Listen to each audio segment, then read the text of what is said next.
जय गुरुदेव। हम इस पवित्र जीवन को परमात्मा के लिए निवेदित करते हैं, तब परमात्मा इसे अंगीकार करते हैं।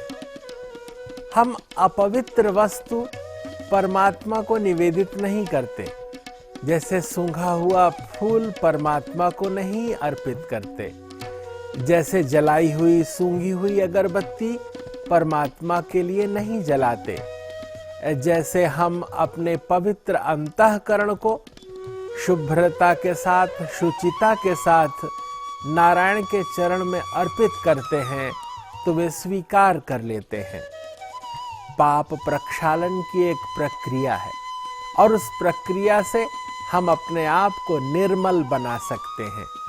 इसी क्रम में आज हम लोग पौष मास के कृष्ण पक्ष की सफला एकादशी का महात्म्य सुनेंगे। यह सफला एकादशी हमें प्रत्येक कार्य क्षेत्र में सफलता का वरदान देती है।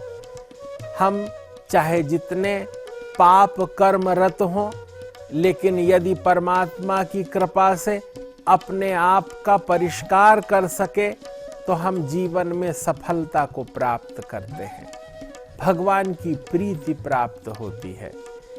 आइए पौष मास के कृष्ण पक्ष की सफला एकादशी की महिमा सुनते हैं। एक बार युधिष्ठिर जी भगवान नारायण श्री हरि कृष्ण जी से यह निवेदन करते हैं कि हे भगवान, बताइए सफला एकादशी क्या है और यह आपको किस तरह प्रिय है। तब भगवान श्री कृष्ण कहते हैं कि मुझे बड़े बड़े यज्ञों और अपार दक्षिणा वाले यज्ञों में भी उतना रस नहीं होता जितना एकादशी करने वाले के प्रति मेरा मोह रहता है और मुझे वो सर्वाधिक प्रिय है। भगवान कृष्ण का यह संवाद सुनकर युधिष्ठिर का मन प्रफुल्लित हो गया। उन्होंने कहा, जैसे नागों में शेष नाग होते हैं, पक्षियों में गरुड़ जी हैं, देवताओं में श्री हरि विष्णु हैं तथा मनुष्यों में ब्राह्मण श्रेष्ठ होते हैं, उसी प्रकार संपूर्ण व्रतों में एकादशी भगवान को परम प्रिय है। उन्होंने एकादशी के महात्म्य को बतलाते हुए कहा कि इसमें मुझे फल ही प्रिय हैं। तात्पर्य यह है कि कोई भी व्यक्ति नारियल के फल, सुपारी, बिजौरा, नींबू, जमीरा, नींबू, अनार, सुंदर आंवला, लौंग, बेर तथा विशेषतः फलों से देव देवेश्वर श्री हरि का पूजन करता है, तुलसी जी की परिक्रमा करता है, तुलसी मंजरी अर्पित करता है, भगवान श्री कृष्ण को यह अत्यंत प्रिय है। परमात्मा कृपा की वर्षा करने लगते हैं। पौष मास के कृष्ण पक्ष की सफला एकादशी इसलिए महत्वपूर्ण है कि इसमें एक सुंदर कथा, एक पौराणिक वृत्तांत है। चंपावती नाम का एक प्रख्यात नगर था। उस प्रख्यात नगर के राजा अत्यंत धर्मप्राण थे, वैष्णव थे तथा उनके राज्य का वे सुचारू ढंग से पालन पोषण करते थे। उनके राज्य में सभी कुछ अनुकूलतः और नियम विहित ढंग से चलता था। उस राज्य के राजा का नाम माहिष्मत था। माहिष्मत अत्यंत प्रतापी थे और उनके 5 पुत्र थे। वे पांचों पुत्र अपने राज्य कार्य में उचित कार्य निरंतर लगकर किया करते थे, लेकिन जो उनका बड़ा पुत्र था, उसकी संगत बिगड़ जाने के कारण उसके अंदर चौर कर्म प्रविष्ट हो गया। उसके द्वारा निरंतर अपकर्म होने लगे। वह प्रतिकूल स्वभाव वाली स्त्रियों के सामीप्य में आकर के अपने राज्य की मान मर्यादा को ताक पे रखकर अपनी जीवनचर्या को घृणित बनाते हुए प्रतिकूल कार्य करने लगा। उसका नाम लुम्भक था और वह लुम्भक अत्यंत निंदनीय कर्मरत रहने लगा। अपने मुख से जिससे भगवान का नाम लेना चाहिए वो मांस भोजी हो गया, वह मदिरा पाई हो गया। वह नेत्रों से कुदृष्टि पूर्वक लोगों को देखता था, कानों से निंदा ही श्रवण करता था, जिसको जो बोलता था वो अपवित्र बोलता था, तथा जिसका स्पर्श करता था वह भी शुचितापूर्ण नहीं था। लुम्भक के इस कार्य से संपूर्ण राज्य में उसकी निंदा होने लगी। लोगों ने उसे मिलकर राज्य से बहिष्कृत कर दिया और वह राज्य से बाहर जाकर रहने लगा। वह चौर कर्मरत रहता था, निरंतर चोरी किया करता था, लोगों का सामान लूट लेता था। प्रतिकूल दृष्टि होने के कारण जगह जगह जहां जहां जाता था वह गलत कार्य करता था। उसके द्वारा निरंतर ही राज्य की हानि होती जा रही थी। एक दिन वह माहिष्मत के राज्य में प्रवेश करके रात में चोरी कर रहा था, तभी नगर सेवकों ने उसे पकड़ लिया। जैसे ही नगर सेवकों ने पकड़ा तो उसने अपना परिचय दिया कि वो राजा माहिष्मत का श्रेष्ठ ज्येष्ठ पुत्र है। ऐसा जैसे ही सुना उन सैनिकों ने, उन्होंने कंपित होते हुए प्रणाम करते हुए राजकुमार को छोड़ दिया, जिसका लाभ लेकर वह तुरंत राज्य से बाहर आ गया। लेकिन उसका मन अत्यंत दुखी था। अपने जीवन निर्वाह के लिए वो चौर कर्म पर ही निरंतर आश्रित था। विद्या वैभव का अभाव था, गुणहीन था तथा उसके द्वारा सत्कर्म नहीं किए गए थे।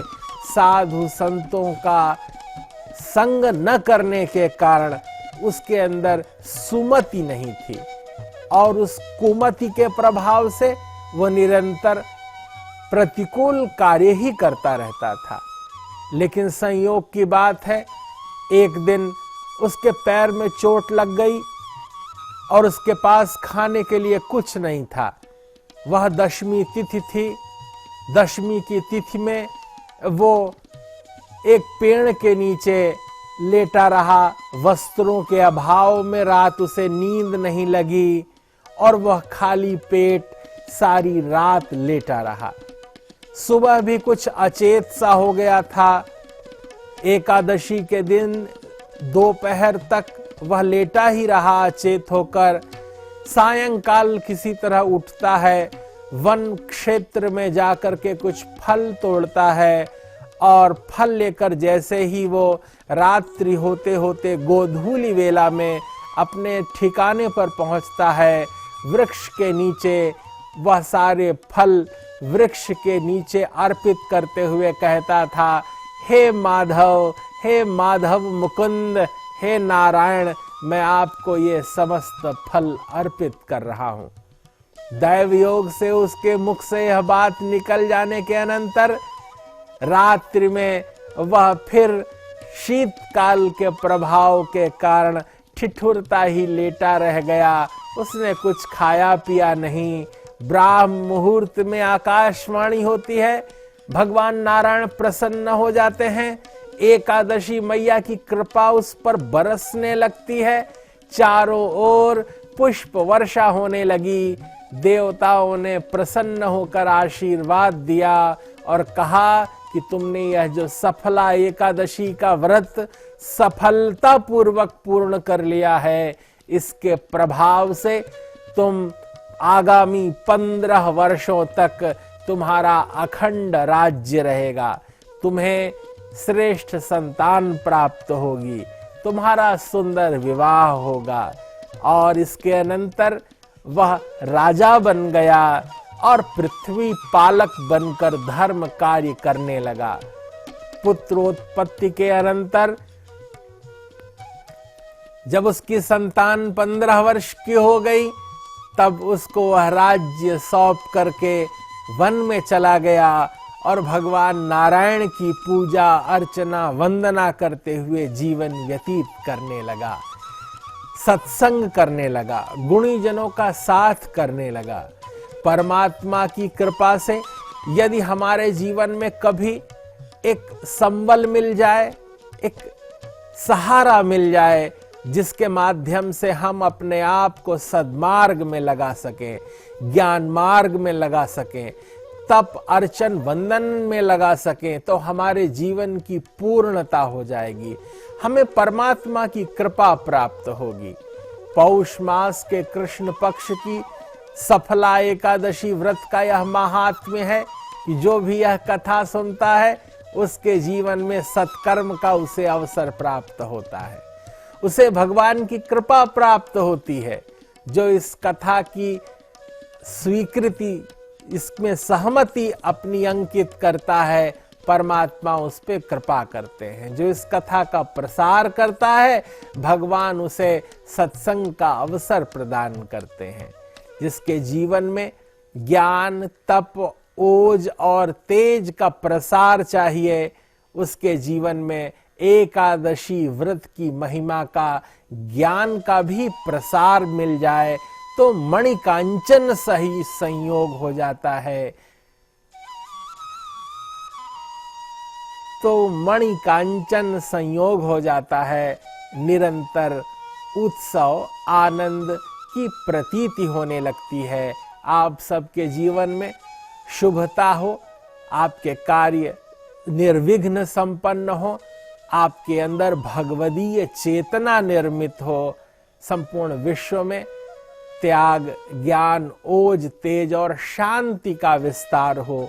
इसी सद्भाव के साथ सभी के लिए अपार मंगल कामनाएं, शुभ कामनाएं। जय गुरुदेव, जय महर्षि।